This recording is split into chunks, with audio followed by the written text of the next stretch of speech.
Fibre سے بھرپور ہیں، موٹاپے کو دور کرتے ہیں، جسم سے اضافی چربی کو کم کرنے میں مددگار ہیں، جسمانی کمزوری کے علاوہ کھانسی اور حلق کی سوزش کے لیے مفید ہیں، معدے کی سوزش کو ختم کرتے ہیں، جسم سے غلاظتوں کا اخراج کرتے ہیں، پیشاب آور ہیں، کولیسٹرول کے مریضوں کے لیے بہت فائدہ مند ہیں۔ اعوذ باللہ من الشیطان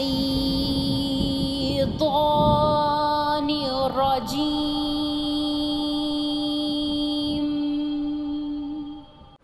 بسم اللہ الرحمن الرحیم۔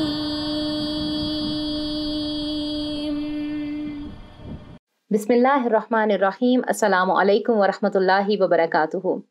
اللہ سبحانہ و تعالیٰ نے نہ صرف ہمیں بنایا بلکہ ہماری جسمانی اور روحانی تربیت بھی فرمائی، اور اس کے ہمیں علاج بھی بتائے کہ ہمیں زندگی گزارنے کے لیے قرآن و سنت کے ساتھ اگر ان تمام چیزوں کو عمل میں لاتے ہوئے آگے بڑھیں تو ہمیں اس کے بے شمار فائدے حاصل ہو سکتے ہیں۔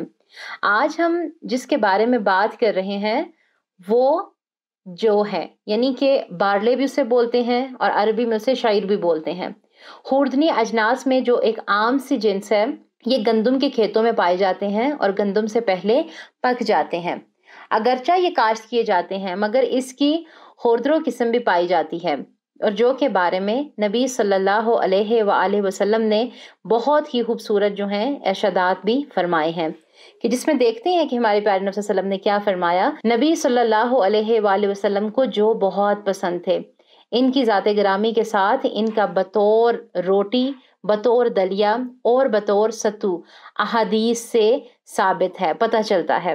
جو کی روٹی کے بارے میں آتا ہے کہ عہد رسالت میں عام طور پر لوگ جو کی روٹی کھاتے تھے یا گندم اور جو ملا کر روٹی پکائی جاتی تھی۔ خاص گہیوں کی روٹی تقریبات تک محدود تھی، اور یہ نبی صلی اللہ علیہ وآلہ وسلم کو بہت پسند تھی۔ اور اگر ہم جو کے دلیے کی بات کریں تو اسے تلبینہ بھی کہتے ہیں، جو کہ نبی صلی اللہ علیہ وآلہ وسلم کی بہترین پسندیدہ غذاؤں میں سے تھی۔ جو کو کوٹ کر انہیں دودھ میں پکانے کے بعد مٹھاس کے لیے اس میں شہد ڈالا جاتا ہے یا کچھ کھجوریں ڈالی جاتی ہیں، جس کو ہم کیا کہتے ہیں، تلبینہ، جو کہ صحت کے لیے بہت مفید ہے۔ ابن ماجہ سے ہمیں روایت ملتی ہے کہ نبی صلی اللہ علیہ وآلہ وسلم کے اہل خانہ میں سے جب کوئی بیمار ہوتا تو حکم ہوتا کہ اس کے لیے جو کا دلیا تیار کیا جائے، پھر فرماتے کہ بیمار کے دل سے یہ غم کو اتار دیتا ہے اور اس کی کمزوری کو یوں اتار دیتا ہے جیسے کہ تم میں سے کوئی اپنے چہرے کو پانی سے دھو کر اس سے غلاظت اتار دیتا ہے۔ تو تلبینہ کے بھی بے شمار فوائد ہیں، اور اس مسئلے میں حضرت عائشہ رضی اللہ تعالی عنہا کی ایک روایت ملتی ہے کہ اس واقعہ میں اضافہ یہ ہوا کہ جب بیمار کے لیے دلیا پکایا جاتا تو وہ فرماتی ہیں تو دلیا کی ہنڈیاں اس وقت تک چولہے پر چڑھی رہتی تھی جب تک کہ وہ یا تو تندرست ہو جائے یا وفات پا جائے۔ یعنی کہ اس سے معلوم کیا ہوتا ہے کہ گرم گرم دلیا، جو کا دلیا، تلبینہ، مریض کو مسلسل اور بار بار دینا اس کی کمزوری کو دور کرتا ہے اور اس کے جسم میں بیماری کے مقابلے کرنے کی قوت مدافعت پیدا کرتا ہے۔ اور اس کے بارے میں حضرت عائشہ رضی اللہ تعالیٰ عنہ یہ بھی بیان کرتی ہیں ابن ماجہ میں کہ تلبینہ تیار کرنے کا وہ حکم دیا کرتی تھیں اور کہتی تھیں کہ اگرچہ بیمار اس کو ناپسند کرتا ہے لیکن وہ اس کے لیے بے حد مفید ہے۔ پریشانی اور تھکن کے لیے بھی تلبینہ کے بے شمار فوائد ہیں۔ بخاری، مسلم، ترمذی، نسائی، احمد، اس میں بھی ہمیں کیا ملتا ہے کہ جب حضرت عائشہ کے گھرانے میں کوئی وفات ہوتی تو دن بھر افسوس کرنے والی عورتیں آتی رہتی تھیں، جب باہر کے لوگ چلے جاتے تو گھر کے افراد اور خاص لوگ رہ جاتے تو وہ تلبینہ تیار کرنے کا حکم دیتی۔ اگر اس پہ ہم محدثین کے مشاہدات کی بات کریں تو وہ کیا بتاتے ہیں کہ جو کھانے سے قوت حاصل ہوتی ہے، شاید یہی مشاہدہ تھا کہ جسے علامہ اقبال نے اپنے ایک شعر میں بھی بیان کیا کہ ہے جہاں میں نان شعیر پر مدار قوت حیدری۔ تو وہ ہمیں کیا ملتا ہے، سبق ملتا ہے اس سے کہ جو ہے یہ جسمانی کمزوری کے علاوہ کھانسی، حلق کی سوزش کے لیے مفید ہے، معدے کی سوزش کو ختم کرتا ہے، جسم سے غلاظتوں کا اخراج کرتا ہے، پیشاب آور ہے، پیاس کو تسکین دیتا ہے۔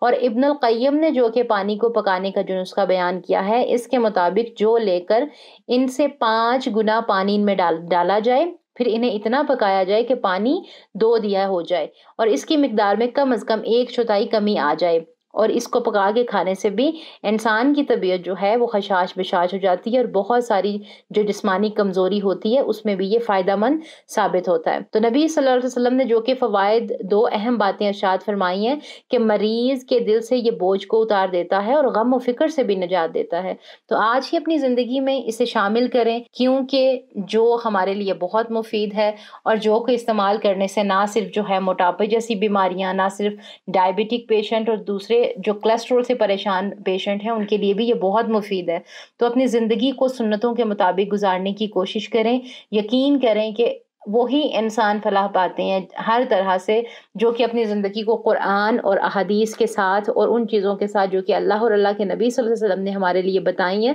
ان کے مطابق اپنی زندگی کو گزارتے ہیں، وہ بے شک فلاح پاتے ہیں۔ اللہ سبحانہ و تعالی ہم سب کو سنتوں پر عمل کرنے کی توفیق عطا فرمائے، آمین اللہم آمین۔ جزاک اللہ خیرا کثیر۔ السلام علیکم ورحمۃ اللہ وبرکاتہ۔ ربنا تقبل منا إنك أنت السميع العليم